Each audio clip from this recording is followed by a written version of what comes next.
ಭಟ್ರ. ನೌಕ ಭಟ್ರು ನೋಡಿ, ನೀವು ಭಟ್ರೆ ಅಂತ ಕರೆದ್ರಿ, ಕೆಲವರು ಭಟ್ಟ ಅಂತ ಕರೀತಾರೆ. ನಮಗೆ ಟ್ರೇ ಕೊಟ್ಟು ಮಾತಾಡಬೇಕು ಅಂತ ಗೊತ್ತಿಲ್ಲ ಅವರಿಗೆ. ನೋಡಿ, ಭಟ್ರೆ ಗೌರವ ಕೊಟ್ಟು ಮಾತಾಡಬೇಕು. ಹೌದು. ಕೆಲವರೆಲ್ಲ ಕುಹಕ ಭಟ್ಟ ಅಂತ ಹೇಳ್ತಾರೆ, ಕೆಲವರೆಲ್ಲ ಕೋಕ ಭಟ್ಟ ಅಂತ ಹೇಳ್ತಾರೆ. ಹೆಸರಲ್ಲಿ ಗೊತ್ತಿಲ್ಲ ಅವರಿಗೆ, ಕೌಕ ಭಟ್ಟ ಅಂತ. ಹೌದಪ್ಪ. ಏನು ಕಾಶಿಯಲ್ಲಿ ನನ್ನಷ್ಟು ದೊಡ್ಡ ವಿದ್ವಾಂಸ ಇದ್ದಾರೆ. 4 ವೇದ, 6 ಶಾಸ್ತ್ರ, 18 ಪುರಾಣ, ಕಾವ್ಯ, ಅಲಂಕಾರ, ಮೀಮಾಂಸ ಎಲ್ಲ ಅರೆದು ಅರೆದು ಅರೆದು ಅರೆದು ಕುಡಿದವ ನಾನು. ನೋಡಿದ್ರ, ನನ್ನ ಹತ್ರ ಮಾತಾಡಲಿಕ್ಕೆ ಮಕ್ಕಳು ಬರ್ತಾರೆ ಎಲ್ಲ. ನನ್ನ ಹತ್ರ ಅಷ್ಟು ಪ್ರೀತಿ ಅವರಿಗೆ. ಒಂದು ಗಣಹೋಮ ಮಾಡಬೇಕು, ನಾನು ಹೋಗ್ಬೇಕು. ಮದುವೆ ಉಪನಯನ ಎಲ್ಲದಕ್ಕೂ ನಾನೇ ಆಗ್ಬೇಕು ಅವರಿಗೆ. ಆಮೇಲೆ ಸ್ವಲ್ಪ ಬಡ್ಡಿಗೆ ಹಣ ಕೊಡುವ ಹೇಳ್ಬೇಡಿ, ಹೇಳಿದ್ರೆ ಮತ್ತೆಲ್ಲ ಕೇಳ್ತಾರೆ. 5,000 ರೂಪಾಯಿ 10,000 ರೂಪಾಯಿ ಕೊಟ್ಟು ಸಾಕಾಯ್ತು. ಕೊಟ್ಟರೆ ಮತ್ತೆ ಬರುವುದಿಲ್ಲ. ಹೌದು. ಈಗ ಬಡ್ಡಿಗೆ ಹಣ ಕೊಡೋದು. ಈಗ ಹಿಂದಿನಿಂದ ಬಡ್ಡಿ ಮಗ ಅಂತ ಹೇಳ್ತಾರೆ. ಬಡ್ಡಿ ಮಗ ಅಂತ ಬೈಯುವ ಕ್ರಮ. ಹೌದು, ಅದರ ಒಂದು ಕ್ರಮ ಉಂಟು. ಧರ್ಮ ಮಾರ್ಗದಲ್ಲಿ ಬಡ್ಡಿ ಹೆಚ್ಚು ಬಡ್ಡಿಯನ್ನು ತಗೊಳ್ಳೋದಿಲ್ಲ ನಾನು. ಒಂದು ಪ್ರಮಾಣ ಅಂತ. ಹೌದು, ಶಾಸ್ತ್ರ ಎಷ್ಟು ಹೇಳ್ತದೆ ಅಷ್ಟೇ, ಅದಕ್ಕಿಂತ ಹೆಚ್ಚು ಬಡ್ಡಿ ನ್ಯಾಯಬದ್ಧವಾಗಿ. ಯಾವುದು, ಕೆಲವು ಕಡೆಯಲ್ಲಿ ನ್ಯಾಯ ಬೆಲೆ ಅಂಗಡಿ ಅಂತ ಬರ್ದಾಗ್ತದೆ. ನ್ಯಾಯ ಇರ್ತದೆ, ಕೆಲವು ಕಡೆಯಲ್ಲಿ ಇರ್ತದೆ, ಎಲ್ಲ ಕಡೆಯಲ್ಲಿ ಇರ್ತದೆ. ನಾವು ನ್ಯಾಯಬದ್ಧವಾಗಿ ಕೊಡೋದು. ಒಂದು ಮಿತಿ ಉಂಟು ಬಡ್ಡಿಗೆ, ಅದಕ್ಕಿಂತ ಹೆಚ್ಚು ತಗೊಳ್ಳೋದಿಲ್ಲ. ಅದಕ್ಕೆ ಕೌಕ ಭಟ್ರನ್ನು ಬಡ್ಡಿ ಹೇಳುವವರು ಹೇಳಿ ಅಲ್ವಾ? ಹೌದಾ, ಹೇಳುವವರು ಹೇಳ್ತಾರೆ, ಏನು ಮಾಡ್ಲಿಕ್ಕೆ ಆಗುದಿಲ್ಲ ನಮಗೆ. ಮತ್ತೆ ಒಂದು, ನಾನು ಸಾಲ ಕೊಟ್ಟರೆ ತೆಕ್ಕೊಂಡವರು ಸರಿಯಾದ ಸಮಯಕ್ಕೆ ಕೊಡ್ತಾರೆ. ಅವರಿಗೆ ಗೊತ್ತುಂಟು ನಾನು ಬೆಂಕಿ ಅಂತ. ನಾನು ಹೇಳಿದಾಗೆ ಬೆಂಕಿಯನ್ನು ಬೆಂಕಿಯೇ. ನಾನು ಬೇಗ ಎದುರು ಕೊಡ್ತಾರೆ ನನಗೆ. ನೋಡಿ, ಮಾತಾಡಿ ಇವತ್ತೊಂದು ಗಂಟಲು ನೋವು ನನಗೆ, ಗಂಟಲು ನೋವು ಅಂತ. ಹೌದು, ಬಿಸಿ ನೀರು ಬಿಡಬೇಕು. ಹೆಂಡತಿ ಬಿಸಿ, ಅದು ಈಗ ವಾತಾವರಣ ಸರಿ ಇಲ್ಲ, ವಾತಾವರಣ. ಹೌದು, ಹಾಗೆ ಗಂಟಲು ಸ್ವಲ್ಪ ಕೆಮ್ಮೆಲ್ಲ ಪ್ರಾರಂಭ ಆಗಿದೆ. ನಿಮಗುಂಟಾ? ಕೆಲವು ದಿನ ಆಯ್ತಾ ಅಂತ. ಅದು ಒಂದು 10 ದಿವಸ ಬೇಗ ಕಡಿಮೆ ಆಗಬೇಕು ಅಂತಾದ್ರೆ ಅಷ್ಟು ಬೇಗ ಕಡಿಮೆ ಆಗುದಿಲ್ಲ. ಅದು ಬಿಸಿನೀರು ಕುಡಿಬೇಕು, ತಣ್ಣೀರು ಕುಡಿಬೇಡಿ, ಬಿಸಿನೀರು ಕುಡಿಬೇಕು. ನನಗೆ ಈಗ ಬಿಸಿನೀರು ಕುಡಿಬೇಕು. ಯಾರಲ್ಲಿ ಕೇಳುದು? ಹೆಂಡತಿ ಇದ್ದಾಳೆ, ಅವಳನ್ನೇ ಕರೆದು ಅವಳು ಒಳಗಿದ್ರೆ ಹೊರಗೆ ಬರುವ ಕ್ರಮವೇ ಇಲ್ಲ ಅಂತ. ಸುಶೀಲಾ, ಸುಶೀಲಾ, ಸುಶೀಲ ಕೊಕ್ಕಡ ಸುಶೀಲ ಅಂತ ಹೇಳಿದ್ದಲ್ಲ, ಸುಶೀಲ ಅಂತ ಹೇಳಿದ್ದು. ಅದು ಸುಶೀಲ ಅಂತ ಬೇರೆ ಬೇರೆ ಸುಶೀಲಾ ಸುಶೀಲಾ ಸುಶೀಲಾ ಸುಶೀಲ ಅಂತ ಕೊಕ್ಕಡಕ್ಕೆ ಹೋಗಿ ತಮಾಷೆ. ಹೌದು, ಈಚೆ ಅವಳ ಕಷ್ಟ ನಿಮ್ಗೆ ಗೊತ್ತು. ಈಗ ಪದ್ಮನಾಭ ಅಂತ ಹೆಸರು ಇರ್ತದೆ, ಹಾಗೆ ಕರೀತಾರೆ. ಪದ್ಮನಾಭ ಪದ್ಮನಾಭ ಪದ್ಮನಾಭ. ಹೌದು, ಶ್ರೀನಿವಾಸ ಅಂತ ಹೆಸರು ಇರ್ತದೆ. ಶೀನ ಶೀನ ಶೀನ ಕರೀತಾರಲ್ಲ, ಕರೀತಾರೆ. ಹಾಗೆ ಕರೆಯೋದು, ಚಿಕ್ಕದು ಮಾಡಿ ಕರೆಯೋದು, ಉದ್ದ ಕರೀಲಿಕ್ಕಿಲ್ಲ. ಹಾಗೆ ನಿನಗೆ ಬೆಳಗ್ಗಿನಿಂದ ಸಂಜೆವರೆಗೆ ಇದೆ. ಅದು ಕೊಡು, ಇದು ಕೊಡು ಅಂತ. ಮಜ್ಜಿಗೆ ನೀರು ಕೊಡು. ಮಜ್ಜಿಗೆ ನೀರು, ಬಿಸಿ ನೀರು, ಕಷಾಯ, ಉಪ್ಪಿನಕಾಯಿ. ಒಂದು ಬಾಯಾರಿಕೆ ಆಗುವ ಕುಡಿಲಿಕ್ಕೆ ಉಪ್ಪಿನಕಾಯಿ ಒಂದು ತುಂಡು ತಿಂದ್ರೆ ನೀರು ಕುಡಿಲಿಕ್ಕೆ ಒಳ್ಳೆದಾಗ್ತದೆ. ನಿಮಗೆ ಹೊತ್ತಿಗೆ ಸರಿಯಾಗಿ ಬೇಕಾದಷ್ಟು ಸಿಗ್ತದೆ. ನೀನು ಇಷ್ಟು ಬೊಬ್ಬೆ ಹಾಕಬೇಡ. ಮತ್ತೆ ಬೊಬ್ಬೆ ಹಾಕಿದ್ರೆ ಮತ್ತೆ ಎಂತ ಮಾಡುದು? ಊರವರೆಲ್ಲ ನಿನ್ನನ್ನು ಸೂಟೆ ಅಂತ ಹೇಳಿದ್ರು. ಒಪ್ಪಿಕೊಳ್ತೇವೆ ಬೇಕಾದ್ರೆ. ಅಂತ ಒಪ್ಪಿಕೊಳ್ಳುದು. ಸೂಟೆ ನನ್ನ ಹೆಂಡತಿ ಕೌಕ ಭಟ್ರ ಹೆಂಡತಿ ಸೂಟೆ ಅಂದ್ರೆ ನನಗೆ ಶೋಭೆ. ಅದು ನಿಮ್ಗೆ ಶೋಭೆ ಅಲ್ಲ. ಹೌದೌದು. ಈಚೆಲ್ಲ ಕಷ್ಟ ನಿಮ್ಗೆ ಅರ್ಥ ಆಗ್ತದೆ. ಕಂಠ ಮತ್ತೊಂದು ಸುಮ್ಮನೆ ದುಡಿದು ಈಚೆ ನಾನು ಸಾಯ್ತೇನೆ ಗೊತ್ತುಂಟಾ? ನೀನು ದುಡಿದು ಹೀಗೆ ಎಷ್ಟು ನೀವು ನೋಡಿ, ನನ್ನ ಸಮಾಧಾನ ಮಾಡಬೇಡಿ. ಮುಂದಾಗಿ ನನ್ನ ಹೆಂಡತಿ ಅಂದ್ರೆ ಏನು ಚಂದಪ್ಪ, ಏನು ಚಂದಪ್ಪ. ಚಂದಪ್ಪ ಅಲ್ಲ, ಮತ್ತೊಂದಲ್ಲ. ಬೆಳಗ್ಗಿಂದ ಸಂಜೆವರೆಗೆ ನಾನು ದುಡಿತೇನೆ, ರಾತ್ರಿ ನನಗೆ ನಿದ್ರೆ ಬರುವುದಿಲ್ಲ. 2 ಕಾಲು ಸಿಡಿಯುತ್ತೆ ನನಗೆ. ನಾನು ಕಾಳುತ್ತೆ ಹೇಳಿದ್ರೆ ನಾನು ಕಾಳುತ್ತದಿಲ್ವಾ? ಯಾಕೆ ಕಾಲುತ್ತಬೇಕು? ಎಣ್ಣೆ ಹಾಕೋದಿಲ್ವಾ ನಾನು? ಯಾವುದಕ್ಕೆ? ಕಾಲಿಗೆ ಎಣ್ಣೆ ಹಾಕಿದರೆ ಬಿಸಿ ನೀರಿಗೆ ನಾನು ಶಾಖ ಎಲ್ಲ ಕೊಟ್ಟು ಆಮೇಲೆ ಒಂದು ಒಳ್ಳೆಯ ಪ್ರೀತಿಯಿಂದ ಎರಡು ಮಾತಾಡಿ ಅದಲ್ಲ, ಅದು ಮಾಡಿದ್ರೆ ಗುಣ ಆಗ್ತದಾ? ಗುಣ ಆಗುದಿಲ್ವಾ? ದುಡಿಬೇಕು. ನನಗೆ ಗೊತ್ತಾಯ್ತು ನಿನಗೆ ನಿದ್ದೆ ಬರುವುದಿಲ್ಲ. ಯಾಕೆ? ನೀನು ನೆಲಗಡಲೆ ತಿನ್ನೋದು ಯಾವಾಗ ನೋಡಿ ಇಷ್ಟಿಷ್ಟು ತಿಂತಾಳೆ. ನಾನೊಂದು ತಿಂಗಳಿಗೆ ಒಂದು ಇಷ್ಟು ಕಡಲೆ ತರ್ತೇನೆ. ಎಷ್ಟು ಇಷ್ಟು ಇಷ್ಟು ತರುದು. ಹೌದು. ಹಾ. ಅದನ್ನು ಎಲ್ಲ ತಿಂದು ಮುಗಿಸ್ತೇನೆ. ಎಟ್ಟಿತ್ತ ಹೆಚ್ಚಾಗದೆ ಇರ್ತದೆ ಮತ್ತೆ. ಅದೆಷ್ಟು ದಿವಸ ಬರ್ತದೆ? ಹೌದು. ಇಷ್ಟು ತಂದದ್ದು ಒಂದು ತಿಂಗಳಿಗೆ ಇಷ್ಟ? ಒಂದು ತಿಂಗಳಿಗೆ ಸಾಕಾಗ್ತದ? ಅಲ್ಲ, ನಾವು ತಂದದ್ದು ಇಷ್ಟ ಅಲ್ಲ. ಹಾ. ನೀನು ತಿನ್ನೋದು ಇಷ್ಟಿಷ್ಟು ಅಂತ ಹೇಳಿದ್ದೆ ನಾನು. ನೀವು ಆಚೆಗೂ ಇದ್ದೀರಿ ಈಚೆಗೂ ಇದ್ದೀರಿ, ಆಯ್ತಾ? ನನಗೆ ಅರ್ಥ ಆಗ್ತಿಲ್ವಾ? ಹೆಂಡತಿ ಎದುರು ಬದುಕಬೇಕಿದ್ರೆ ಹೀಗೆ ಮಾತಾಡ್ಬೇಕು, ಇಲ್ಲದ್ರೆ ಬಹಳ ಕಷ್ಟ ಉಂಟು. ನನಗೆ ದರಿವು ಆಯತ್ತಲೆ ಹೆಚ್ಚಿಗೆ ಆಗ್ತಾ ಉಂಟು. ಎಷ್ಟು ದುಡಿದು ನಾನು ದುಡ್ಡು ಸಾಯ್ಬೇಕಾ? ಹೌದಾ? ಎಂತದು? ಸಾಯ್ಬಾರ್ದು ನೀನು. ಅಲ್ಲ, ಇನ್ನು ಸಾಯ್ತೆ ನಾನು. ಹೇಗೆ ದುಡಿದರೆ? ನೀನು ಸತ್ರೆ ಕೌಕ ಭಟ್ಟ ವಿದೂರ ಅಂತ ಹೇಳ್ತಾರೆ. ಹಾಗೆ ಅದು ಒಳ್ಳೆದ ದಾಪಟ್ಟ ನಿಮಗೆ ಸಿಗಿ. ಹೌದು, ಒಂದು ಲೆಕ್ಕದಲ್ಲಿ ಸತ್ರೆ ಒಳ್ಳೆದು. ನೀವು ಕಾಯ್ತಿರೋದು ಅದಕ್ಕೆ. ನನ್ನ ಹೆಂಡತಿ ಬೇಗ ಸಾಯಿ. ಮತ್ತೆ ಯಾಕೆ ಹೇಳಿದ್ದು? ಯಾಕೆ? ಯಾವ ಹೆಣ್ಣಾದ್ರೂ ಬಯಸುವುದು ಗಂಡನಿಗಿಂತ ಮೊದಲು ಸಾಯಬೇಕು. ಅದು ಹೌದು. ಸುಮಂಗಲಿಯಾಗಿ ಸಾಯಬೇಕು, ಹಾ. ವಿಧವೆಯಾಗಿ ಬದುಕಬೇಕು ಅಂತ ಯಾವ ಹೆಣ್ಣಾದ್ರೂ ಬಯಸ್ತಾಳ? ಬಯಸುತ್ತೇನೆ. ಮಂಗಲ ಸೂತ್ರ ಇಲ್ಲದ ಕೊರಳನ್ನು. ಇದು ಮಂಗಳಸೂತ್ರ ನಿಮ್ಮ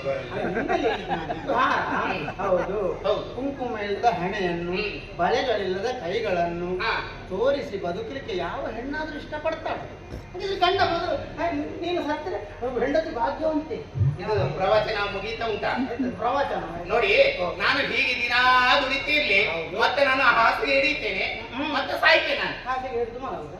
ಹಾಗಲ್ಲ, ಮತ್ತೆ ನಮ್ಗೆ ದುಡಿಲಿಕ್ಕೆ ಆಗ್ತದಾ? ದುಡಿಲಿಕ್ಕೆ ಆಗುವುದಾ? ಕೈ ಕಾಲೆಲ್ಲ ನೋವಾಗ್ತದೆ. ಏನಾಗುತ್ತೆ? ಎಷ್ಟು ದುಡಿತು ನಾನು? ನೀನು ಅಳಬೇಡ ಚಿನ್ನ. ನಾನು ಎಷ್ಟು ದುಡಿಯುದು? ಚಿನ್ನ. ನಿಮ್ಮಲ್ಲಿ ಬೇಕಷ್ಟು ಉಂಟು. ನೀನು ಎಷ್ಟು ಚಂದ ಇದ್ದಿದ್ದ.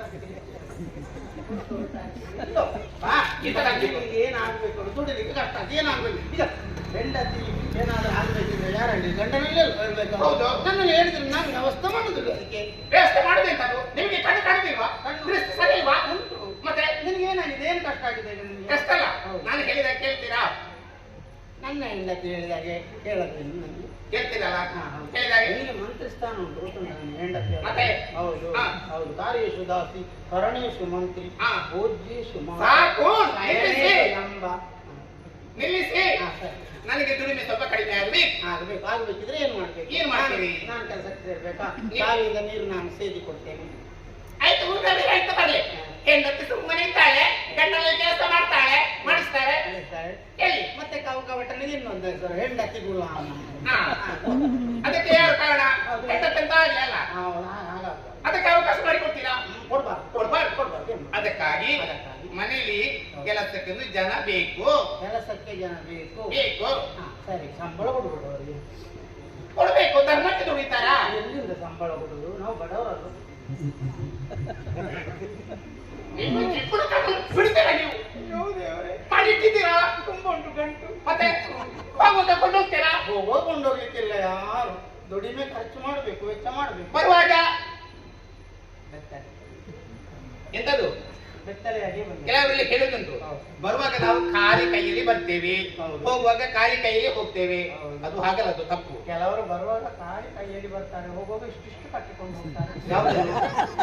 ಯಾವುದನ್ನು ಮಾಡಿಟ್ಟದ್ದನ್ನು. ಹಾಗಲ್ಲ, ಭಾಗ್ಯದ ಕೈಯಲ್ಲಿ ಬರ್ತಾರೆ. ಹಾ, ಹೌದೌದು. ಹಾ. ಹೌದು, ಬಾಗಿದ ಕೈಯಲ್ಲಿ ಬೇಡಿಕೊಂಡು.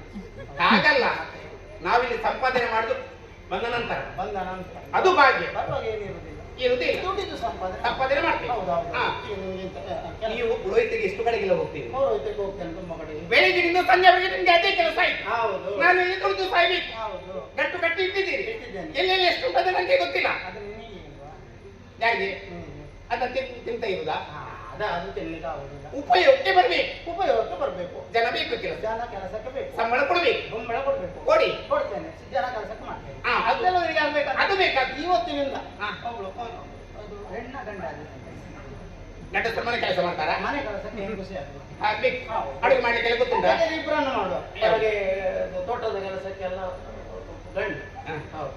ಮನೆ ಕೆಲಸಕ್ಕೆ ಇಬ್ಬರು ಬೇಡ, ಒಬ್ಬಳೇ. ಇಲ್ಲಿ ಇಬ್ಬರಿದ್ರೆ ಅವರೇ ಮಾತಾಡ್ತಿರ್ತಾರೆ, ಕೆಲಸ ಆಗುದಿಲ್ಲ. ಹೌದು. ನಾನು ಕೆಲಸ ಒಬ್ಬಳನ್ನು ಒಪ್ಪಿಸಿ ಎಲ್ಲ ನಿನ್ನ ಕೈಗೆ ಒಪ್ಪಿಸ್ತೇನೆ. ತಲೆಬಿಸಿ ಮಾಡುದು ಅದಕ್ಕೆ. ಇವತ್ತು ನೋಡಿ, ಸಂಜೆ ಒಳಗೆ ಒಂದು ಕೆಲಸಕ್ಕೆ ಜನ ಬೇಕೇ ಬೇಕು. ಕರ್ಕೊಂಡು ಬರ್ಬೇಕು. ಕೆಲಸಕ್ಕೆ ಜನ ಒಂದು ನಿನ್ನ ಕೈಗೆ ಒಪ್ಪಿಸಿದ್ರೆ ನಾನು ಕಾವು ಬಿಟ್ಟಲ್ಲ. ನನ್ನ ಗಂಡ ಬೇಗ ಬನ್ನಿ. ಇದು ದಾರಿಯಲ್ಲಿ ಮಾತಾಡ್ತಾ ಒಂದು ಕಡೆ ಇದಲ್ಲ ನಿಮ್ಗೆ ಹಾಗೆ ಸ್ವಲ್ಪ ಅಲ್ಲಿ ಹಿಂದೆ ನೋಡು, ಹೊರಗಿಂದ ಯಾರೋ ಕೂಗು. ಯಾರೋ ಒಳಗೆ ಹಾರೋ ನಾವಿದ್ದೇವೆ. ಯಾರೋ ಒಳಗೆ ಹಾರೋ ಯಾರೋ ಅರಿದು ಮಾರುವೆನುತ್ತಿದ್ದ ಬೀಗ ಭೂಮಿ ನನಗಾಗಿ ಹೆಂಡತಿನವರನ್ನು ಮಾರಾಟ ಮಾಡ್ತಾನೆ. ಯಾರೋ ಒಳಗೆ ಹಾರೋ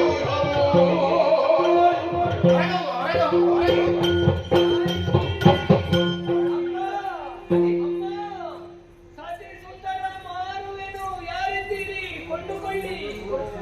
ಮಾತು ಕೇಳಿ ನಾವು ಬಂದು ಹೊರಗವನ ಕರೆದೆಂದ ಬಂದು ಹೊರಗವನ ಕರೆದೆಂದ ವಿನಯ ಬರಲಿ ಕಂದೊಳಗೊಳು ಮುಡಿದು ಚಂದ ವಿನಯ ಇದು ಚಂದವೇ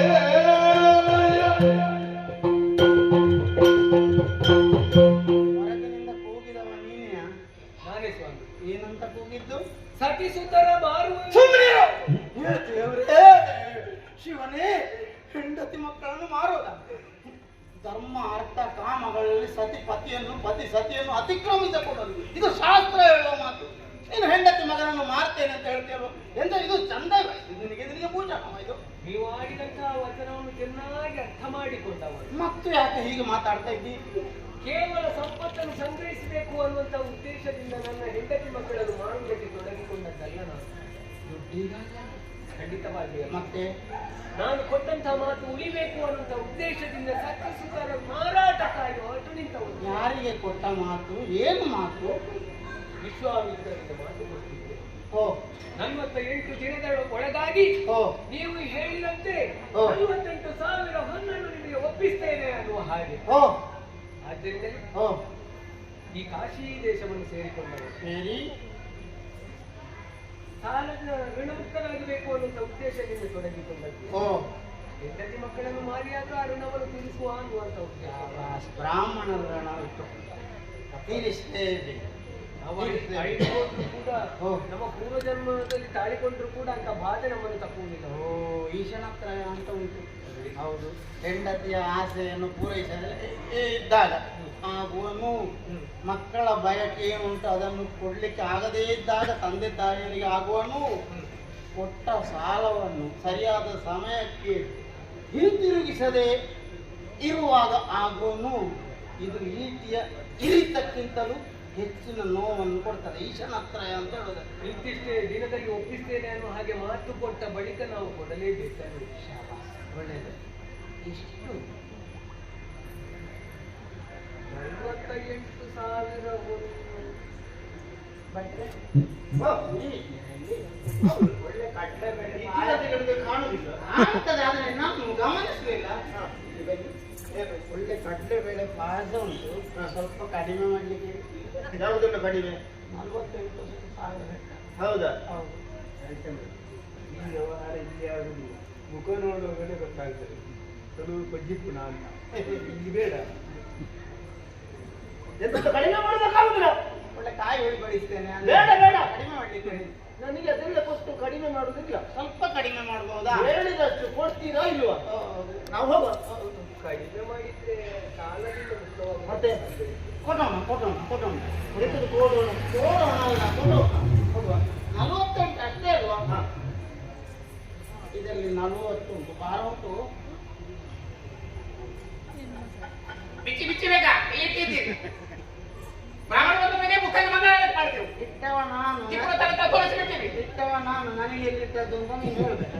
ಬರೆದು ಬನ್ನಿ ಬೇಕಾ? ಹರಿಚಂದ್ರ, ನಿನಗೆ 40 ಕೊಟ್ಟು ಅವರವರೇ ಮಾತಾಡ್ತಾ ಇದ್ದಾರೆ. ಇವರಿಗೆ ಮರ್ತೋದ್ರೆ ಮರ್ತೋಗ್ಲಿ. ಬೆಲೆ ಎಷ್ಟು ಸ್ವಾಮಿ? 2. 42.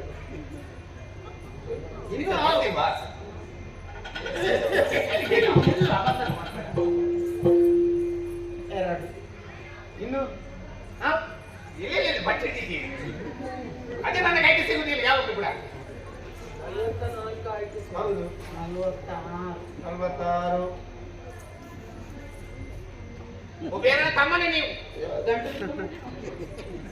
ಏಳು ಮೀಟರ್ ಹೋಗ್ತದೆ.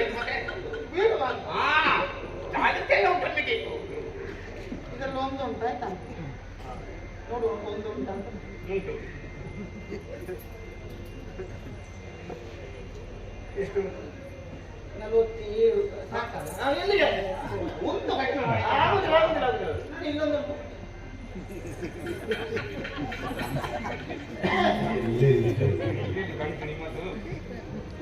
ಬಿಚ್ಚಬೇಕಾ?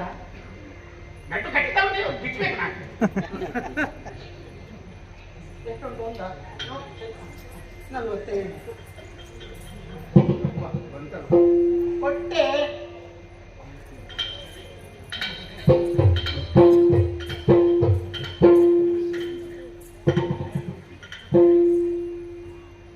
ಏನ್ ನೋಡೋದು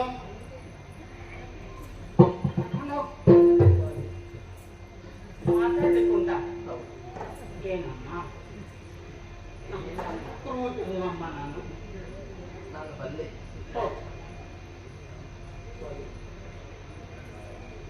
ಕೊಟ್ಟಂತ ವಿತ್ತಕ್ಕೆ ಸತ್ಯಸುಂದರನು ನಿಮಗೆ ಮಾಡಿದವರು ಹಾ ಎಲ್ಲಾ ಕೆಲಸವನ್ನು ಮಾಡುವುದಕ್ಕೆ ಸಮರ್ಥರಿದ್ದಾರೆ. ಸರಿಯಲ್ಲ ಮತ್ತೇನು ಯೋಚನೆ ಆದರೆ 2 ಕಾರ್ಯಗಳ ಬಗ್ಗೆ ನೀವು ಗಮನ ಕೊಡಿ. ಯಾವುದು ಪರ್ವಶಿಷ್ಟ ಹಾಗೂ ಪರಶತೆ ಪರರಸೆ ಓ ಇದನ್ನು ಹೊರತುಪಡಿಸಿ ಮಾಡಿ ಸವಾರೆ ಇದನ್ನು ಹಾಗೆ ಮತ್ತೊಂದು ಉಪಕಾರ ಆಗಿದೆ.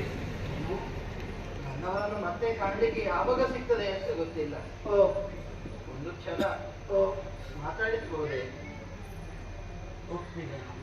ಬೇಗ ಮಾತಾಡ್ತೀನಿ. ನಾನಿಗೂ ಹೆಂಡತಿ ಸುಮ್ಮನೆ ಇರು ನಾನಿಗೂ ಹೆಂಡತಿ ಇದ್ದಾಳೆ ಇಲ್ಲಿ ಕೆಲಸ ಹೋಗುತ್ತೆ ಸುಮ್ ನಿನ್ನ ಬಾಯಿಗೆ ಬೀಗ ಹಾಕ್ತೇನೆ ಬೇಗ ಹಾಕ್ತೀರಾ ನೀವು?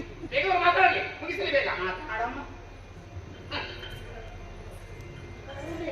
ಪ್ರಭುವೇ ಕ್ಷಮಿಸಿಬಿಡು ಪ್ರಭುವೇ ಕ್ಷಮಿಸಿ. ನಾನು ನಿರ್ದಯಿ, ನಾನು ನಿಷ್ಕರುಣಿ, ನಾನು ಕಟುಕಳಾದೆ.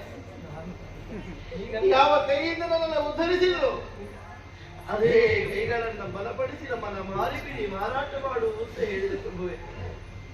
ಹೆಣ್ಣಾದವಳು ಸನಾತ ಪ್ರಜ್ಞೆಯನ್ನ ಕಾಣುವುದು ಪತಿಯ ಸನ್ನಿಧಾನದಲ್ಲಿ.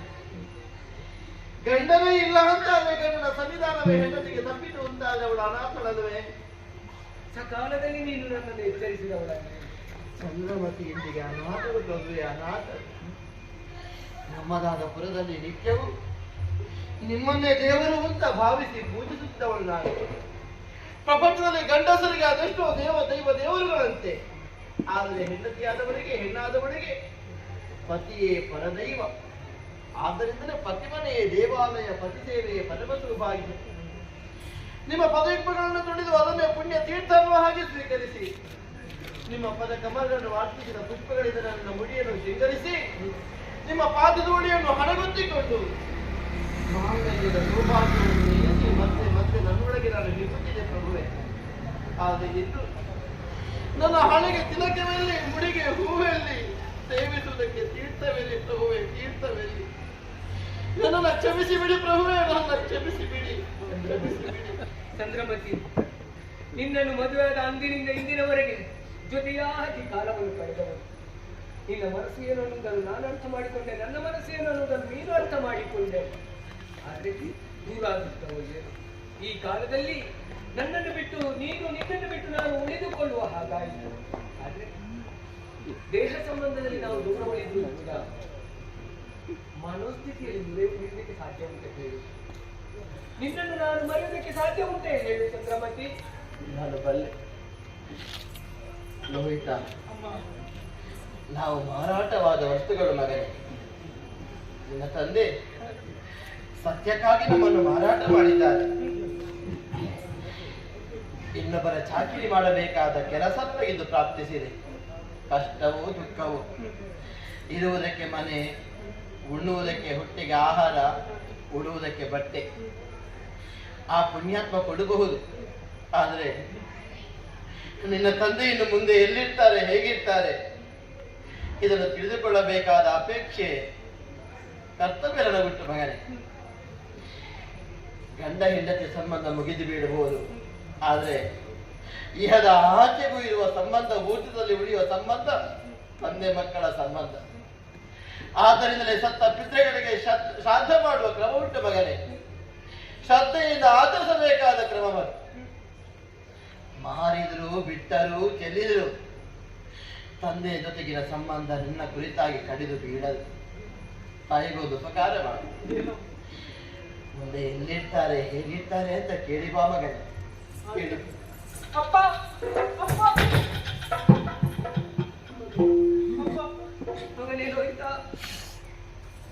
ನಿಮ್ಮನ್ನು ಬಿಟ್ಟಿರುವುದಕ್ಕೆ ಆಗುವುದಿಲ್ಲ ಅಪ್ಪಯ್ಯ. ಜೀವನದಲ್ಲಿ ನಿಮ್ಮನ್ನು ಬಿಟ್ಟು ಹೋಗುವಂತಹ ಸಂದಿಗ್ಧ ಸ್ಥಿತಿಯಲ್ಲಿ ನಾವಿದ್ದೇವೆ ಅಪ್ಪ. ಮಕ್ಕಳಾದವರ ತಂದೆಯ ಕಷ್ಟಕ್ಕೆ ಹೆಗಲನ್ನು ಕೊಡಬೇಕಂತೆ. ಆದರೆ ಈ ಸಮಯದಲ್ಲಿ ನನಗೆ ಅದು ಸಾಧ್ಯವಿಲ್ಲ ತಂದೆ. ಪ್ರಪಂಚದಲ್ಲಿ ತಾನು ನೋಡದನ್ನು ತನ್ನ ಮಕ್ಕಳು ನೋಡಬೇಕೆನ್ನುವ ಕಾರಣಕ್ಕಾಗಿ ತನ್ನ ಹೆಗಲ ಮೇಲೆ ತನ್ನ ಪುತ್ರರನ್ನು ಪುತ್ರಿಯರನ್ನು ಕುಳ್ಳಿರಿಸಿ ಪ್ರಪಂಚವನ್ನು ತೋರಿಸುವವನಿದ್ರೆ ಅದು ತಂದೆ ಅಂತೆ. ಅಪ್ಪಯ್ಯ, ಇನ್ನು ಮುಂದಕ್ಕೆ ನನ್ನನ್ನು ಕರೆದು ಸತ್ಯದ ಮಾರ್ಗ ಇದುವೇ ಲೋಹಿತ ಎನ್ನುವ ಹಾಗೆ ತೋರಿಸುವವರು ಯಾರು ಅಪ್ಪಯ್ಯ? ಮಗನೇ, ಅಪ್ಪ ಅಮ್ಮನ ಯೌವನವನ್ನು ಕುಗ್ಗಿಸುವುದಕ್ಕೆ ಹುಟ್ಟಿಕೊಂಡವನಲ್ಲ ನೀನು. ಅಪ್ಪ ಅಮ್ಮನ ಹೆಸರನ್ನು ಲೋಕದಲ್ಲಿ ಶಾಶ್ವತವಾಗಿ ಉಳಿಸಿಕೊಳ್ಬೇಕು ಅನ್ನೋ ಉದ್ದೇಶದಿಂದ ಕಾಣಿಸಿಕೊಂಡ್ರು ದುರಾದೃಷ್ಟವರಿಗೆ ನಿನ್ನ ಸಾಧನೆಯ ಪದಕ್ಕೆ ನಾನೇ ಅಡ್ಡಿಯಾಗಿ ಹೋಗಿದ್ದೇನೆ ಅನ್ನುವಂಥ ಭಾವನೆ ಮನಸ್ಸಿನಲ್ಲಿ ಹುಟ್ಟಿಕೊಂಡಿದೆ. ಯಾವುದಕ್ಕೂ ಯೋಗವೂ ಬೇಕು, ಭಾಗ್ಯವೂ ಬೇಕು.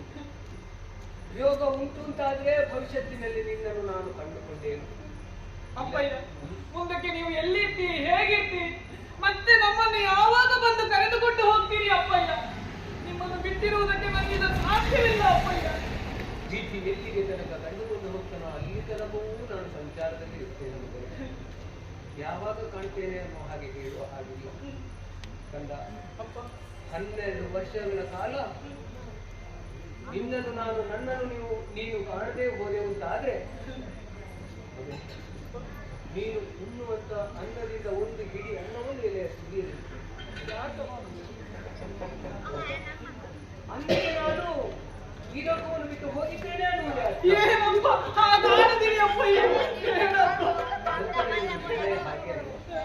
ಒಬ್ಬ ಕಳೆದು ಹೋದ ಅಂತಾದ್ರೆ ಮತ್ತೊಮ್ಮೆ ಅವನನ್ನು 12 ವರ್ಷಗಳ ಕಾಲ ನಾವು ಕಾಣದೇ ಹೋದೆ ಅಂತಾದ್ರೆ ಅವನಿಗೊಂದು ಪಿಂಡ ಪ್ರದಾನ ಮಾಡುವ ಕ್ರಮವು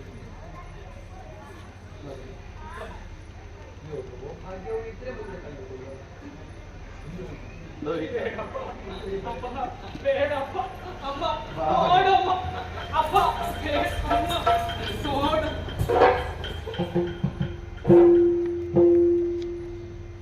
ಹೆತ್ತ ತಾಯಿ ಎಲ್ಲ ಇದ್ರು ನಿನ್ನನ್ನು ಅಮ್ಮ ಅಂತ ಕರೆದಿದ್ದೇನೆ. ಈ ಮನೆಯಲ್ಲಿ ನಿನಗೆ ಏನು ತೊಂದರೆ ಆಗೋದು ನನ್ನಿಂದ ವಿಶ್ವಾಸವಿದೆ. ಎಚ್ಚರ ವಹಿಸು. ಬನ್ನಿ, ಕೆಲಸ ಮಾಡಿ, ಕೆಲಸ ಮಾಡಿ.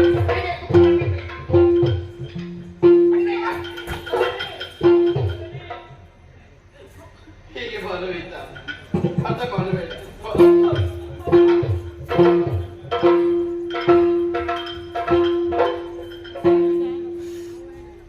ಸ್ವಾಮಿ, ಸಮಯದ ಒಳಗಾಗಿ ಗುರುಗಳಿಗೆ ಒದಗಬೇಕಾದಂತ ಸಂಪತ್ತು ಏನಿದ್ದು ಒದಗಿಸಿಕೊಟ್ಟಿದ್ದೇವೆ. ಕೊಟ್ಟಿದ್ದೀಯಾ? ಆದ್ರೆ ಹೋಗೋದಿಲ್ಲ. ಆಯ್ತಲ್ಲ, ಋಣಮುಕ್ತರಾದೇನಲ್ಲ ಸ್ವಾಮಿ. ಯಾರು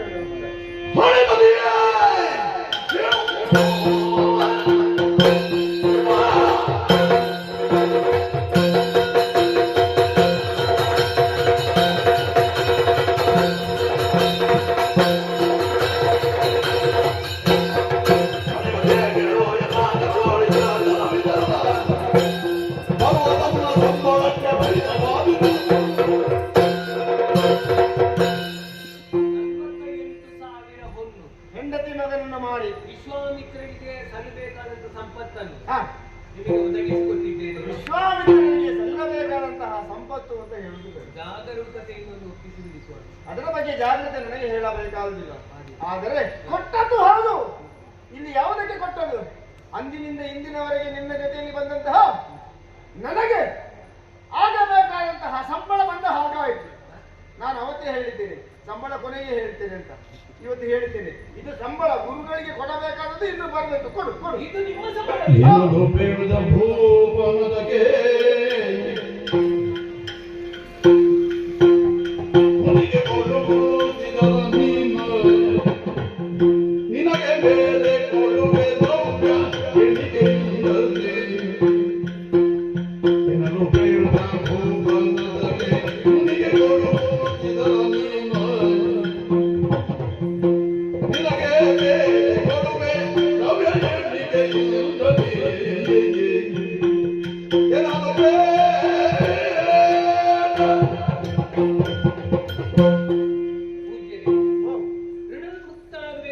ಉದ್ದೇಶವಿಲ್ಲ ಸತಿಸುತ್ತರನ್ನು ಮಾರಿ ಹಾ ವಿಕ್ರಯವನ್ನು ಮಾಡಿ ಹಾ ಒದಗಿ ಬಂದಂತಹ ಹಣವನ್ನು ನಿಮಗೆ ಒಪ್ಪಿಸಿದ್ದೇನೆ. ಹಾ ನಿಮ್ಮ ಸಂಬಳ ಹಾ ನಂತರದಲ್ಲಿ ಕೊಡ್ತೇನೆ ಸ್ವಾಮಿ. ಸ್ವಲ್ಪ ಸಮಾಧಾನದಲ್ಲಿ ನೀನು ಹೇಳಿದಂತಹ ಮಾತನ್ನು ನಾನು ಕೇಳಬೇಕು.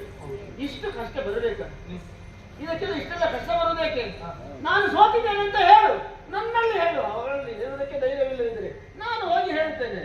ಸ್ವಾಮಿ, ಈ ಪ್ರಪಂಚವನ್ನೇ ಪ್ರಕಾಶಿಸುವಂತಹ ಪ್ರಭಾಕರನ ವಂಶದಲ್ಲಿ ಕಾಣಿಸಿಕೊಂಡವನು ನಾನು. ಹಾ ಹೇಳಿದ್ದಕ್ಕೆ ಹೇಳ್ತಿದ್ದೆ. ಹಾ ಆದ್ರೆ ಹಾ 46 ದಿನಗಳ ಕಾಲ ಈ ಕಾಡ ದಾರಿಯಲ್ಲಿ ಮುಂದುವರೆದು ಬಂದು ಹಾ ಕಲ್ಲು ಮುಳ್ಳುಗಳ ಹಾದಿಯನ್ನು ತುಳಿದು ಹಾ ಸತಿಸುತರನ್ನು ವಿಕ್ರಯಿಸಿಕೊಂಡ ಬಳಿಕ ಹಾ ನಾನು ಆಡಿದೆ ಅಂತಾದ್ರೆ ನಾನು ಮಾಡಿದ ಕಾರ್ಯಕ್ಕೆ ಅರ್ಥ ಉಂಟೆ ಹೇಳಿ? ನೀನು ನಿನ್ನ ಹಠವನ್ನು ಬಿಡುವುದಿಲ್ಲ ಅಂತ ಹೇಳಿ, ಆದರೆ ಇದು ನನ್ನ ಸಂಬಳವೇ.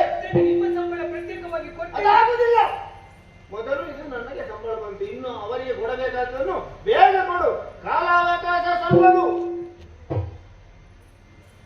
ಸ್ವಲ್ಪ ಸಮಾಧಾನವನ್ನು ತಂದು ಕೊಡಿ. ಸಮಾಧಾನ? ಇನ್ನು ಎಲ್ಲಿಗೆ ಸಮಾಧಾನ? ಕೊಡ್ತೇನೆ ಕೊಡ್ತೇನೆ ಕೊಡ್ತೇನೆ ಅಂತ ಹೇಳೋದಲ್ಲ, ಸಮಯಕ್ಕೆ ಕೊಡಬೇಕು. ಹಾಗೆ ಸಂಪಾದನೆ ಮಾಡಿಕೊಳ್ಳಿ. ಇದ್ದ ಸಂಪತ್ತುಗಳು ಏನುಂಟೋ ಅದೆಲ್ಲವನ್ನು ಕಳೆದುಕೊಂಡದ್ದಾಯಿತು, ಸಂಗ್ರಹಿಸಿದ್ದಾಯಿತು. ಇನ್ನು ಇವರ ಸಂಬಳವನ್ನು ಈ ಹಿಂದಕ್ಕಾದ್ರೆ ನನ್ನ ಕೈ ಹಿಡಿದ ನನ್ನ ಧರ್ಮಪತ್ನಿ ಸಮಯಕ್ಕೆ ಸರಿಯಾಗಿ ನನ್ನಲ್ಲಿ ಎಚ್ಚರಿಸಿದವರು. ಸತಿಸುತ್ತರು ನಾವಿದ್ದೇವೆ, ನಮ್ಮನ್ನು ಮಾರಿಯಾದರೂ ಸಾಲದ ಋಣದಿಂದ ಮುಕ್ತರಾಗಿ ಅನ್ನುವ ಹಾಗೆ. ಹಾಗಿದ್ರೆ ಉಳಿದದ್ದು ನಾನಿದ್ದೇನೆ.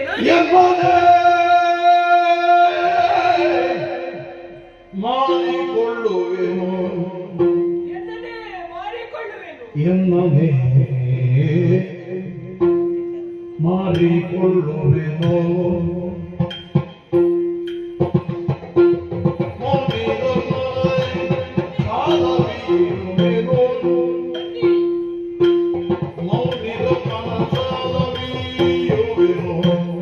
ಎನ್ನನೇ ಮಾಡಿಕೊಳ್ಳುವೆನು ಎನ್ನಿರಲೇ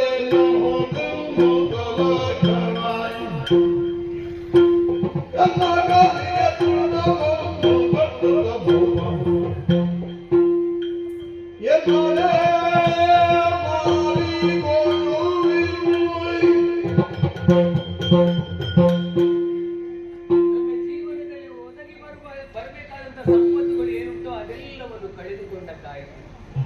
ಲೋಕದಲ್ಲಿ ಇಂದು ನಾನು ಏಕಾಂಗಿ. ನಾನು ಒಬ್ಬ ಉಳಿದುಕೊಂಡು ಏನು ಸಾಧನೆ ಮಾಡಬೇಕು? ಇವರ ಸಂಬಳವನ್ನು ತೀರಿಸುವುದಕ್ಕೆ ಬೇಕಾಗಿ ನಾನು ನನ್ನನ್ನೇ ಮಾರಿಕೊಳ್ಳಬೇಕು. ದೃಢವಾದಂತಹ ನಿರ್ಧಾರವನ್ನು ಮಾಡಿದವನು ಹಾಗಿದ್ದು ನಾನು ನನ್ನನ್ನು ಮಾರಾಟ ಮಾಡಿಕೊಳ್ಬೇಕು ಅಂತ ಇದ್ರೂ ಕೂಡ ಋಣಬಂಧವನ್ನು ನಾನು ಮಾಡಿಕೊಳ್ಳಲೇಬೇಕು. ಅದಕ್ಕಾಗಿ ಋಣಬಂಧನವನ್ನು ಮಾಡಿಕೊಂಡಿದ್ದೇನೆ. ಯಾರಿದ್ದಾರೆ? ಬನ್ನಿ, ಅಮ್ಮ, ಅಪ್ಪ, ನನ್ನ